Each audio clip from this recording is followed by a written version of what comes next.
அடுத்தது துலா லக்னம்.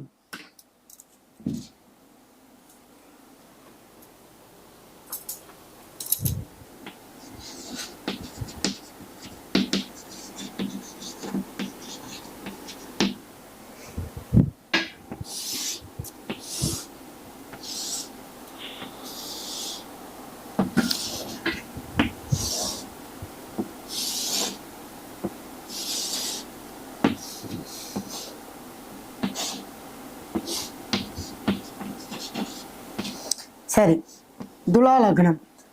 இப்போ துலா லக்னம் அப்படிங்கிறது என்ன லக்னம்னு சொல்லியிருக்கேன் நான். துலா லக்னம் சரலக்னம். இங்கே சனி பகவான் உச்சமாகிறாரு. ரொம்ப நேர்மையாக இருப்பாங்க. நாளுக்கு நாள் இந்த துலா லக்னத்தில் பிறந்தவங்க வளர்ச்சியை சந்திப்பார்கள், வளர்ச்சி அடைஞ்சிட்டே இருப்பாங்க. இந்த துலா லக்ன சரலக்னத்துக்கு பாதகம் அப்படின்னா 11ஆம் இட பாதகம். இந்த தசாபுத்தி வரும்போது ரொம்ப கவனமாக இருக்க வேண்டும். சூரிய திசை, சூரிய புத்தி. இவங்க அந்த அரசு சம்பந்தப்பட்ட வேலைகளில் ரொம்ப ஜாக்கிரதையாக இருக்கணும்.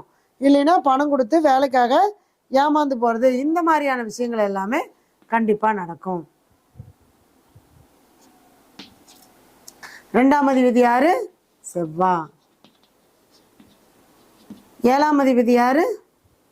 சுக்கிரன். இங்க லக்னாதிபதியே சுக்கிரனா போயிட்டாரு. இந்த 7, 11 பாருங்க, எல்லா லக்னத்துக்குமே திருமண வாழ்க்கைங்கிறது இதாத்தான் இருக்குமா? இப்போ யாருக்கு தாங்க திருமண வாழ்க்கை நல்லா இருக்கும்? ஸ்திர லக்னக்காரங்களுக்கு திருமண வாழ்க்கை நல்லா இருக்கும். இந்த உபய லக்னக்காரங்களும் சரலக்கணக்காரங்களுக்கும் பாவம். பொருளாதார, அதாவது 2 விஷயம் தாங்க. பொருள் இருந்தால் அகம் பாதிக்கப்படும். வீட்டில் சந்தோஷமாக கணவன் மனைவி உறவு நல்லா இருந்ததுன்னா அவங்க பொருளாதாரத்தில் கஷ்டப்படுவாங்க. பொருளாதாரத்தில் கஷ்டப்படும் போது அங்கே சந்தோஷம் இதெல்லாம் என்ன ஆகுங்க? ஒன்றும் இருக்காது. பணம் நிறையா இருக்கும், ஆனால் 2 பேரும் நீ இப்படி இருக்க நான் இப்படி இருக்கேன்னு இருப்பாங்க. அவங்கவுங்க சந்தோஷத்தை பார்த்துக்கிட்டு. சரியா? இந்த மாதிரி. சரி, துலா லக்னம் சரலக்கணும். ஆனால் மெயின் வந்து இந்த பாதகாதிபதி. அடுத்தது மாரகாதிபதிங்கிறது ஒரு 50%. சரி, இந்த துலா லக்னக்காரங்களுக்கு மூத்த சகோதர உறவு எப்பவுமே ஒரு வேதனையை கொடுத்துக்கிட்டே இருக்கும். அதே மாதிரி 11ஆம் இடம் ஆசைகள் நிறைவேறாது. இவங்க எதுக்குமே பெருசாக ஆசைப்பட மாட்டாங்க இந்த துலா லக்னக்காரங்க. ஆனால் சின்ன சின்ன விஷயங்கள் ஆசைப்பட்டாலும் கூட அந்த விஷயங்களுக்காக போராடணும். அதே மாதிரி பணம், நட்பே உறவே, சாரி மாற்றி போட்டேன், சொல்ல மாட்டேங்க, சாரி 2க்கும் 7க்கும் உடையவர் செவ்வாய். அது என்னடா அது, எப்படி சுக்கிரன் வந்தார்னு பார்த்து. துலா லக்னக்காரங்களுக்கு செவ்வாய்னா கணவன். இது பெண்ணுடைய ஜாதகமாக இருந்தால் அவங்க ஆசைப்பட்ட மாதிரி அவங்க கணவனோட திருப்தியான ஒரு வாழ்க்கையை வாழ முடியாது. இல்லைங்க, நான் துலா லக்னம் சூப்பராக இருக்கேன் அப்படின்னா அங்கே மூத்த சகோதர உறவு எப்போ பார்த்தாலும் பிரச்சனை பண்ணிக்கிட்டே இருக்கும். இங்கே நிம்மதியாக இருந்தால் அங்கே பாதிப்பு இல்லை. குடும்பத்தில் ஒரு நிம்மதி இருக்காது. கணவன் மனைவிக்குள்ள நல்லா இருப்பாங்க, ஆனால் வீட்டுக்குள்ளே அந்த சந்தோஷத்தை அவங்களால வெளிப்படுத்த முடியாது, காட்ட முடியாது. ஏதோ யாரோ ஒருத்தர் அவங்களுக்கு அது பிரச்சனை பண்ணிகிட்டே இருக்கிற மாதிரி இருக்கும். உண்மைதான், நிறையா வீடுகளில் இந்த மாதிரி நடக்குது. சரிங்களா? அப்போ 2ஆம் இடம் பணம். நல்ல நட்பாக இருப்பாங்க. அந்த நட்பாக இருக்கிறவங்களே என்ன ஆவாங்க? விரோதியாக மாறிடுவாங்க. எதன் மூலமாக? பணத்தின் மூலமாக. அப்போ இந்த சரலக்கணக்காரங்க என்ன பண்ணக்கூடாதுங்க? பணம் கொடுக்கல் வாங்கல் செய்யக்கூடாது. கொடுக்கல் வாங்கல் கொடுத்தா கவனமாக இருக்கணும். இல்லைன்னு வச்சுக்கோங்க, ஏமாந்துருவாங்க. ஜாமீன் போடக்கூடாது, கையெழுத்து போட்டு பணம் வாங்கி கொடுக்கக்கூடாது. பணத்தை நட்புன்னு சொல்லி கொடுக்கக்கூடாது. மெயினாக நட்பு தான். நண்பர்கள் மூலமாகத்தான் அவங்க அந்த வேதனை அனுபவிப்பாங்கன்னு சொல்லிட்டேன் நான், இல்லையா?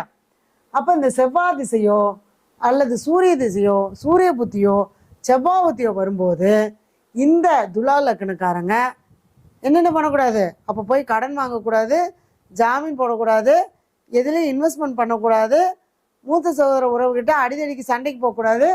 செவ்வாய் மண்ணு மனை பூமி வாங்கும்போது அந்த காலகட்டங்கள் வாங்கும்போது பார்த்து வாங்கணும்.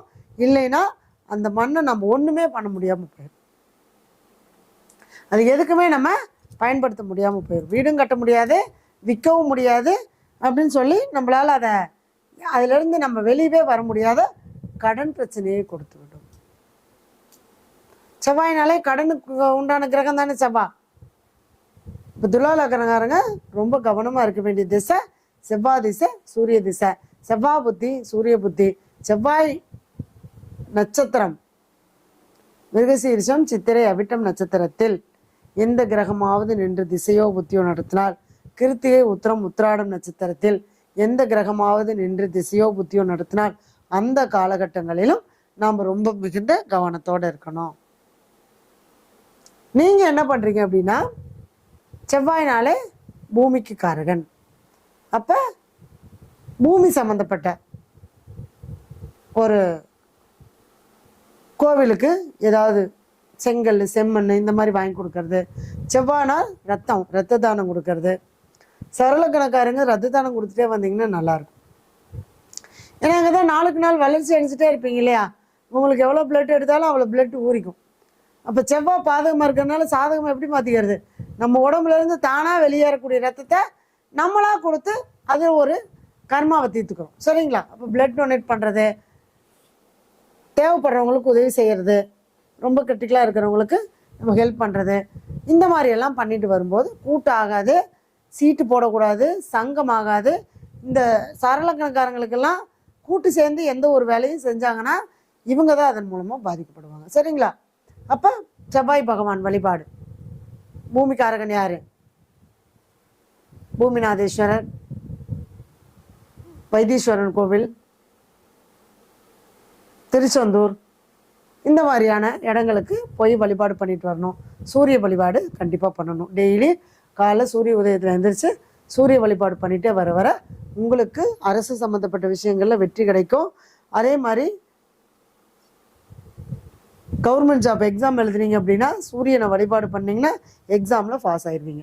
அந்த இது என்னதான் நம்ம துலா லக்னத்தில் சூரியன் நீசமாகி 11ஆம் இடம் பாதகமாக இருந்தாலும் நீங்கள் அந்த கிரகங்களை வழிபாடு பண்ணிட்டு வர வர உங்களுக்கு அந்த கிரகங்கள் உங்களுக்கு சாதகமாக ஒவ்வொரு நாளும் உங்களோட சப்போர்ட் பண்ணிகிட்டே இருக்கும். சரிங்களா? சரி, அடுத்தது விருச்சிக லக்னம்.